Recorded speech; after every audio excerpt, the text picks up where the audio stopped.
ሰላም ለሁላችሁ ማርቲ ነኝ። ዛሬ ደግሞ ይችን አጭር ቪዲዮ ይዤላችሁ ቀርቤያለሁ። በጣም ለሰውነታችን ጠቃሚ የሆነና ኢሚዩን ሲስተማችንን ቢልድ አፕ ለማድረግ የሚረዳንና ብዙ በሽታዎችን ደግሞ መከላከል የሚችል ነው። ነጭ ሽንኩርት በሽታ ያድናል፣ ይፈውሳል። ይሄን በሽታ ያድናል አያድንም ብዬ አይደለም፣ እኔ ዶክተር አይደለሁም። ግን ለመከላከል ሰውነታችን በሽታ እንኳን ቢመጣ ጠንክሮ እንዲጠብቀን አስቀድሞ ለመከላከል ይረዳል ብዬ አምናለሁ። ይሄ 3 ፍሬ የነጭ ሽንኩርት ፍሬ ድቅቅ አድርጌ ከትፌዋለሁ።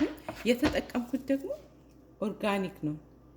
ልዩነት አለው ኦርጋኒክ ስንጠቀምና ኦርጋኒክ ያልሆነ ነጭ ሽንኩርት ስንጠቀም። ይሄንን አሁን አንድ ላይ እንኳን መዋጥ አልችልም። ለምን? በጣም ፓወርፉል ነው፣ ኃይል አለው። ስለዚህ እችን ብጠቀም 3 ቦታ ነው። አሁን እችን የምታክል ከ3ቱ ፍሬ አንዱን ፍሬ ነው ማለት ነው የምወስደው።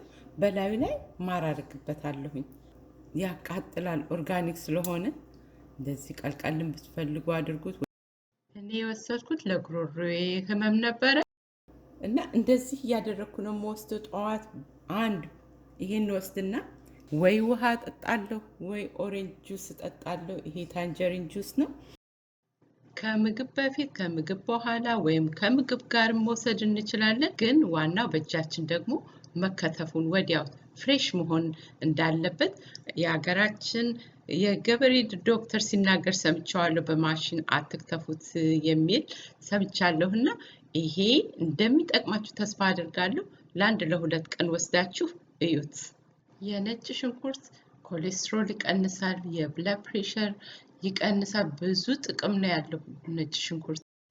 ግን ይህን ሁሉ ከማድረጋችሁ በፊት ደግሞ ዶክተራችሁን አማክሩ።